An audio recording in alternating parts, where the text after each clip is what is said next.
الحمدللہ رب العالمین والصلاة والسلام علی سید الانبیاء والمرسلین اما بعد فاعوذ باللہ من الشیطان الرجیم بسم اللہ الرحمن الرحیم مولائی صلی وسلم دائما ابدا علی حبیبک خیر الخلق کلہم محمد سید الکونین والثقلین والفریقین من عرب ومن عجم مولائی صلی وسلم دائما ابدا علی حبیبک خیر الخلق کلہم۔ قابل سر احترام اللہ تبارک و تعالیٰ کے فضل اور اس کی توفیق سے سورۃ الانعام کی آج ہماری 18ویں کلاس ہے۔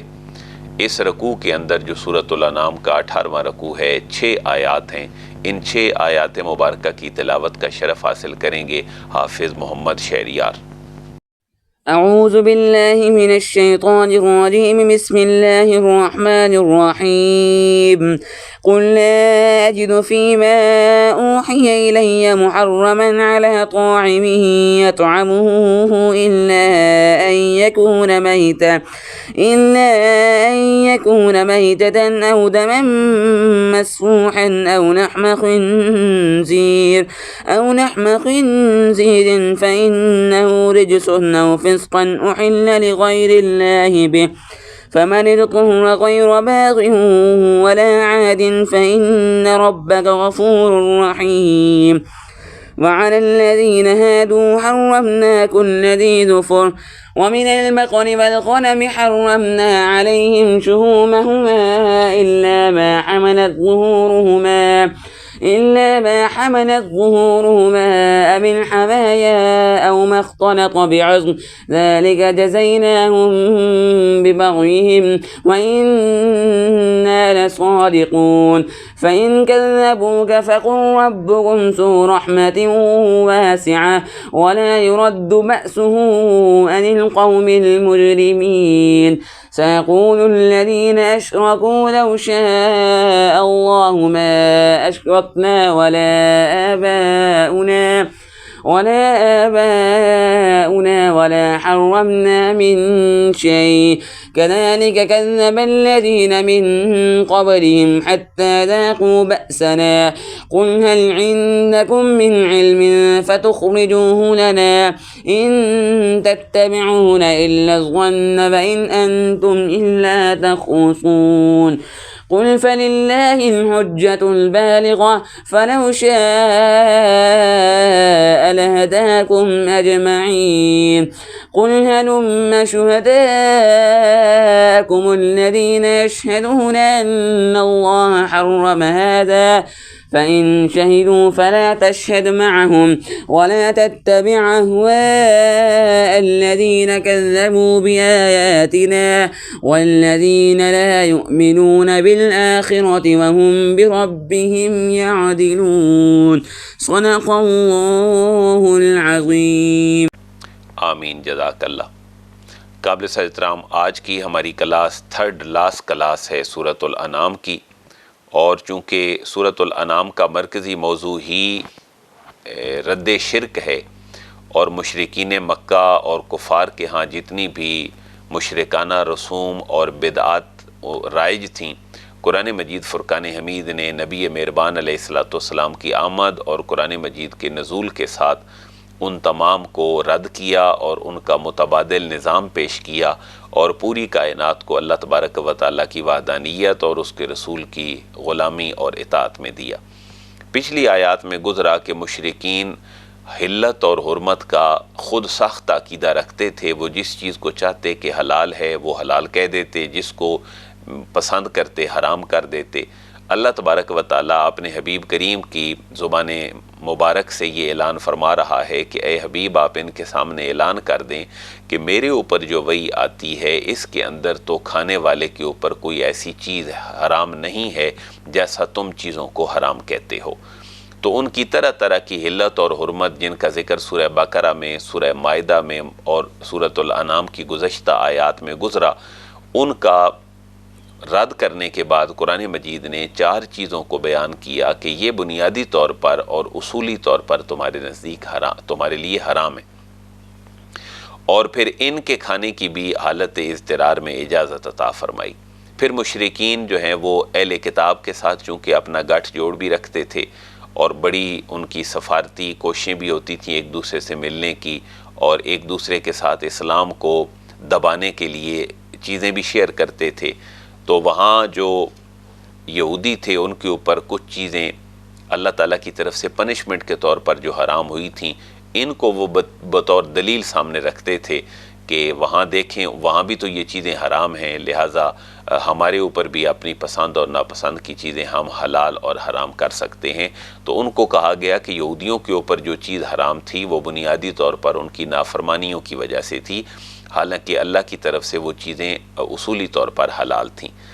تو آج کی جو 6 آیات مبارکہ ہیں ان میں یہ ملے جلے اس طرح کے مضامین ہیں۔ پھر نبی پاک علیہ الصلوۃ کو اللہ نے تسلی عطا فرمائی ہے،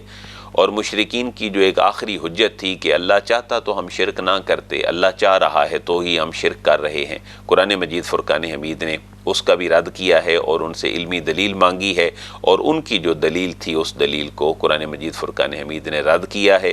اور آج کے رکوع میں اختتامی بات یہ کہی گئی کہ اے حبیب کریم آپ ان کی اطاعت اور فرمانبرداری نہ کریں، اور آپ کے پیروکار غلامان محمد بھی ان کی کسی قسم کی پیروکاری نہ کریں۔ یہ ایک خلاصہ اور کرکس تھا آیت نمبر 145 سے لے کر 150 تک جو 6 آیات کا ایک رکوع ہے جو میں نے آپ کی خدمت میں رکھ دیا ہے۔ اب اس کے ترجمے اور اس کے شان نزول اور مناسب سی تفسیر اور تشریح کی طرف ہم آتے ہیں تو وہاں کچھ چیزیں مزید واضح ہو جائیں گی۔ اعوذ باللہ من الشیطان الرجیم، بسم اللہ الرحمن الرحیم۔ قل، اے حبیب کریم آپ فرما دیجئے، لا اجدو، میں نہیں پاتا، فی ما اوحی الیہ، فی کا معنی میں، ما موصولہ ہے، ریلیٹیو پروناؤن ہے، جو اوحی وحی کی گئی ہے، فعل ماضی مجہول ہے، الیہ میری طرف، میں تو کسی ایسی چیز کو نہیں پاتا جو میری طرف وحی کی گئی ہے کہ محرمن کوئی چیز حرام ہو، علی طاعم کھانے والے پر، یطعمہ جو کھتا ہے اسے۔ تو اے حبیب آپ فرما دیجئے کہ میرے اوپر جو وحی آتی ہے اس کے اوپر تو ایسی کوئی چیز حرام ہونے کا ذکر نہیں کیا گیا جن چیزوں کو تم نے حرام قرار دیا ہوا ہے۔ آپ ان آیات کی تفسیر میں وہ بات ذہن میں رکھیں جو سورہ مائدہ اور بقرہ کی اور اس کی گزشتہ آیات ہیں، جو وہ مختلف قسم کے جانوروں کو، بحیرہ کو، سائبہ کو، وسیلہ کو اور مختلف جانوروں کو حرام قرار دیتے تھے۔ الا ان یکون میتا، یہاں سے جو استثناء ہے وہ یہ ہے کہ ہاں اگر کوئی چیز حرام ہے تو وہ یہ ہے، ان یکون میتتن، یہ چیز تمہارے لیے حرام ہے کہ وہ مردار ہو۔ یہاں بھی مشرکین کا اعتراض اور اس کا جواب گزر چکا ہے کہ وہ کہتے تھے جس کو تم خود ذبح کرتے ہو مسلمانوں اپنے ہاتھ سے اس کو تو حلال کہتے ہو، لیکن اللہ جس کو مار دے، جیسے کوئی لڑک کے مر جائے یا کسی اور طریقے سے مر جائے، اس کو حرام کہتے ہو۔ وہ مسلمانوں پر اعتراض کرتے کہ تمہاری منطق سمجھ نہیں آتی۔ اب یہاں کہا گیا، اور آج جدید سائنس بھی اس بات کو ثابت کر چکی ہے کہ کسی چیز کا مردہ ہونا اپنی نیوٹریشن اور غذائیت کے اعتبار سے انسانوں کے لیے ٹھیک نہیں ہوتا۔ تو یہ چیزیں چند جو ہیں وہ حرام قرار دیں اور ان کا ذکر کر دیا کہ وہ چیز مردار ہو تو حرام ہے، اور دمم مسفوحن، یا بہتا ہوا خون بھی تمہارے لیے حرام ہے۔ وہ حلال جانور کا ہو تو حرام ہے، اور حرام کا ہو تو حرام، چونکہ ویسے ہی حرام جانور ہے تو اس کا خون کیسے حلال ہو سکتا ہے۔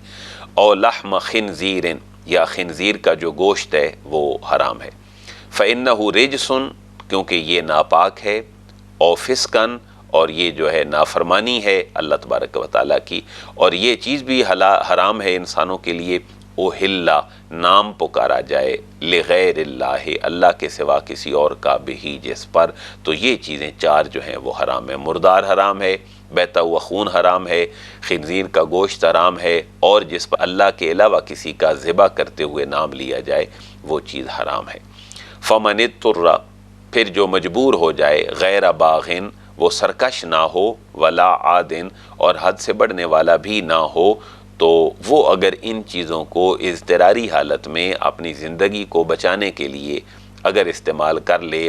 اتنی جتنی ضرورت ہے حسب ضرورت، تو شریعت نے حالت اضطرار میں ان کو استعمال کرنے کی اجازت دی ہے۔ حالت اضطرار کیا ہے کہ انسان دنیا کے کسی ایسے خطے میں چلا جائے جہاں کھانے کے لیے کچھ اویلیبل نہ ہو اور یہ چیزیں موجود ہوں، تو اپنی زندگی بچانے کے لیے حسب ضرورت وہ ان کو کھا سکتا ہے۔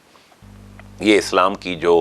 وسعت ہے اور جو اسلام کے احکامات ہیں انسان کو ہر حالت میں جو فیسیلیٹیٹ کرتے ہیں، یہ ان کی طرف اشارہ ہے۔ فإن ربک غفور الرحیم، تو بے شک آپ کا رب بڑا ہی بخشنے والا اور نہایت رحم فرمانے والا ہے۔ اب چونکہ مشرکین کو کہا گیا کہ تمہارا یہ عقیدہ درست نہیں ہے، اور ان کی سنگت اور جو گپ شپ تھی وہ اہل کتاب یہود و نصارہ کے ساتھ بھی تھی، تو وہ شاید دلیل کے طور پر اس بات کو پیش کر رہے ہیں کہ یہودیوں کے اوپر بھی تو کچھ چیزیں حرام تھیں، تو انہیں کہا جا رہا ہے کہ وہ بنیادی طور پر حرام نہیں تھیں، حلال ہی تھیں، لیکن پنشمنٹ اور سزا کے طور پر یہودیوں پر اللہ نے ان چیزوں کو حرام قرار دیا تھا۔ اور پھر کچھ چیزیں حضرت یعقوب نے اپنے اوپر جو ہے وہ ایک پرہیز کے طور پر روکی تھیں، جن کو بعد میں آنے والوں نے تورات میں شامل کر دیا اور کہا کہ یہ تو چیزیں جو ہیں بنیادی طور پر حرام ہیں، حالانکہ ایسا نہیں تھا۔ وَعَلَى الَّذِينَ، اور ان لوگوں پر جو ہادو یہودی ہوئے، حرمنا، ہم نے حرام کر دیا تھا، کل ذی ظفر،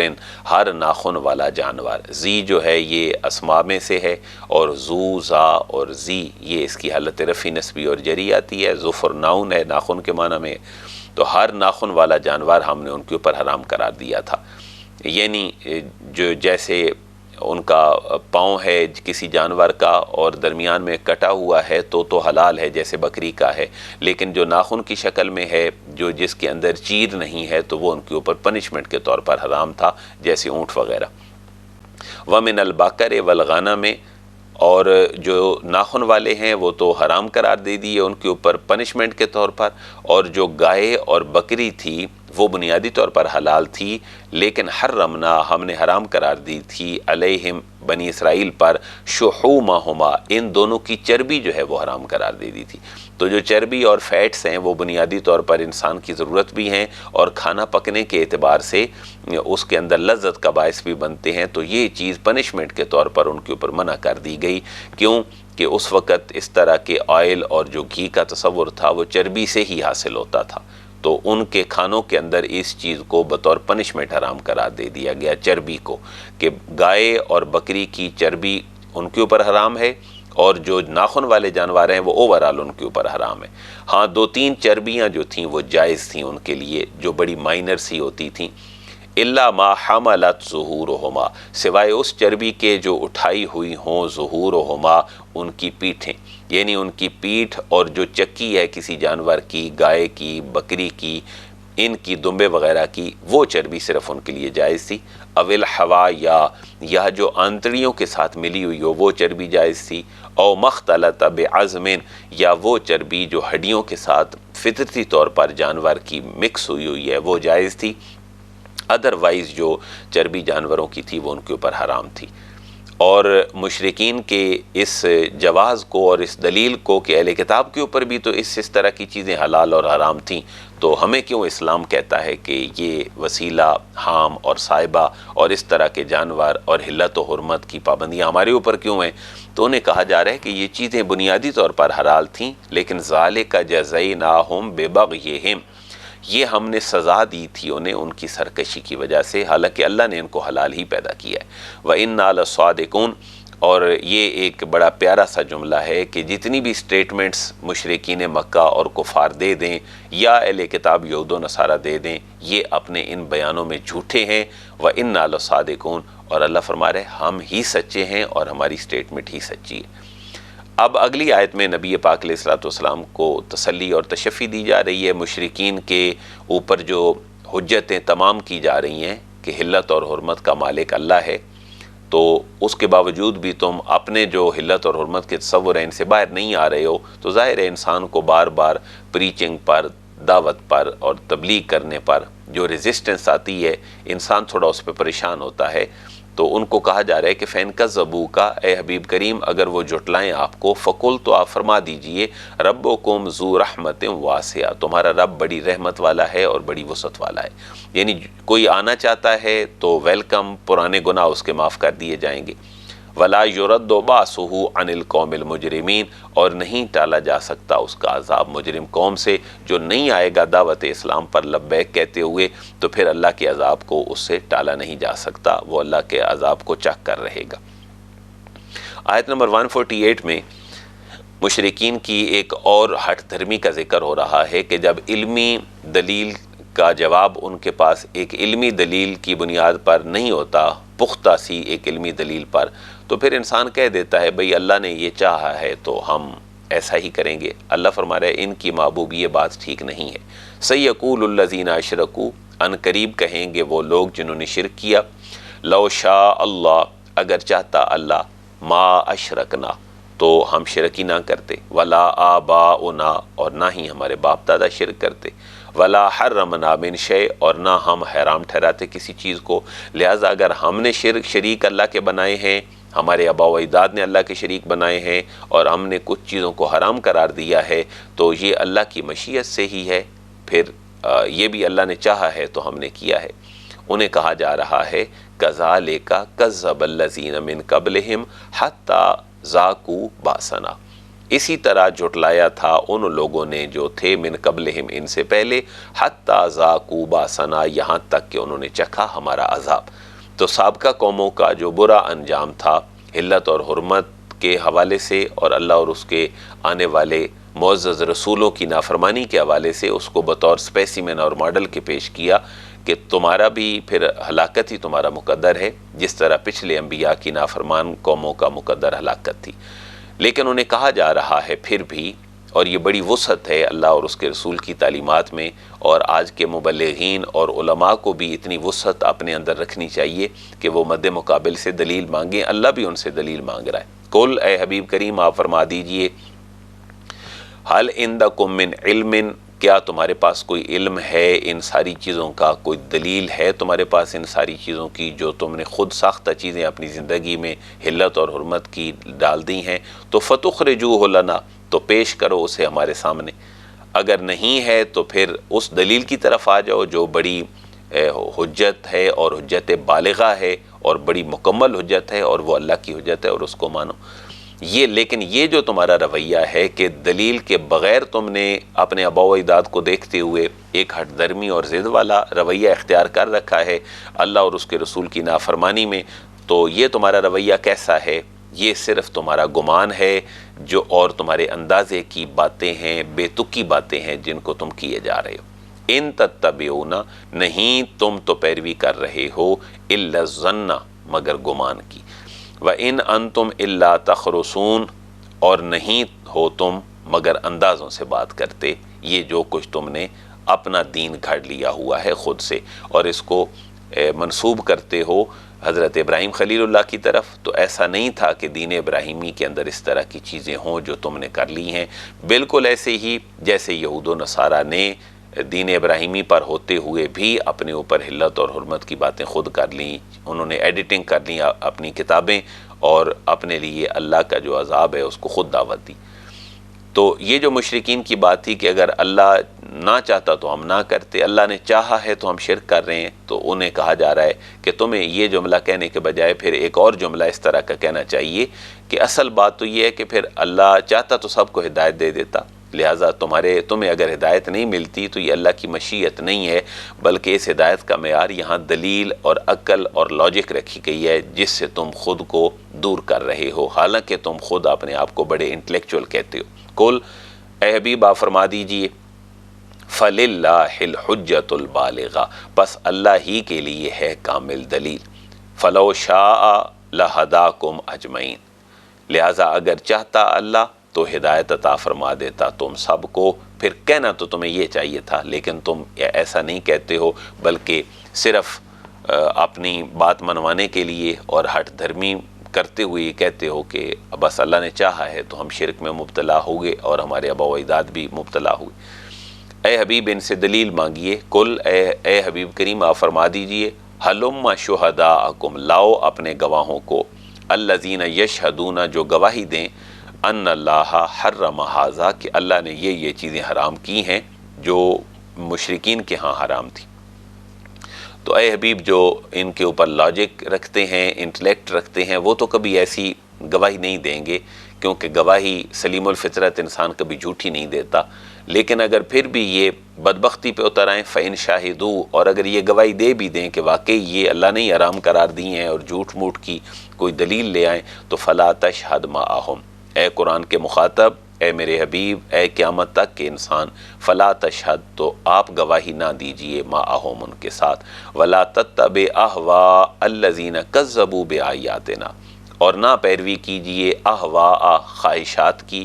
الذین ان لوگوں کی خواہشات کی، کذبوا جنہوں نے جھٹلایا بآیاتنا ہماری آیات اور ہمارے احکامات کو، والذین لا یؤمنون بالآخرہ اور ان لوگوں کی بھی پیروی نہ کیجئے کہ جو لوگ ایمان نہیں رکھتے آخرت کے اوپر، وہم بربہم یعدلون اور اپنے رب کے برابر کے وہ شریک ٹھہراتے ہیں اور شرک کا ارتکاب کرتے ہیں۔ اب مشرکین تو طرح طرح کی خود ساختہ باتوں کو اپنے اوپر لاگو کر کے گویا کہ اپنے اوپر ایک برڈن بنا رہے تھے کہ یہ ہمارا لائف سٹائل جو ہے وہ ابراہیمی ہے اور اللہ ہم سے راضی ہے، لیکن اگلی آیات میں انہیں کہا جا رہا ہے کہ اپنے سے حلال و حرام کی باتیں گھڑنے سے بہتر ہے کہ جو اللہ نے باتیں کہی ہیں حلال وہ کر لو، اور جن سے اللہ نے روکا ہے کہ یہ حرام ہے ان سے روک جاؤ، یہی سیدھا سیدھا دین ہے، باقی تمہاری اپنی ساری بتائی ہوئی باتیں۔ تو اگلی جو آیات ہوں گی اور جو اگلا رکوع ہوگا، رکوع نمبر 19 جو سیکنڈ لاسٹ رکوع ہوگا سورۃ الانعام کا، بڑا پیارا رکوع ہے، اس کے اندر بڑے کمال قسم کے احکامات دیے گئے ہیں، اور انہیں کہا گیا ہے کہ کرنا چاہتے ہو تو یہ کرو جو اللہ نے کہا ہے اور جو سابقہ ادیان میں بھی شامل اور داخل ہے، حضرت آدم سے لے کر نبی مہربان علیہ السلام کی شریعت تک اور قیامت تک آنے والے ہر انسان کے لیے جو اصل ماڈل سوسائٹی کے نمونے ہیں وہ چند ان آیات میں ذکر کیے گئے ہیں۔ بلکہ کوشش کریں کہ اگلے رکوع جو ہے اور اس کی جو آیات ہیں یہ اپنے بچوں کو حفظ کرائیں، بڑے اعلیٰ اخلاقی تعلیمات اس کے اندر ان کی طرف اشارہ کیا گیا ہے، اور ان کے اوپر عمل کر کے ہی کسی معاشرے کو مدنی معاشرہ بنایا جا سکتا ہے۔ انشاءاللہ اگلے رکوع میں ہم اس کا جائزہ لیں گے۔ اللہ تبارک و تعالیٰ قرآن کی برکات ہم سب کو نصیب فرمائے۔ وما علیہ الا البلاغ۔ الحمدللہ رب العالمین، والصلاة والسلام علی سید الانبیاء والمرسلین۔ ربنا آتنا فی الدنیا حسنہ وفی الآخرۃ حسنۃ وقنا عذاب النار۔ اللہم انی اعوذ بک من الجنون والجذام والبرص وسیء الاسقام، رب زدنی علما رب ارحمہما کما ربیانی صغیرا۔ وصلی اللہ تعالی علی رسولہ خیر خلقہ محمد وآلہ واصحابہ اجمعین برحمتک یا ارحم الراحمین۔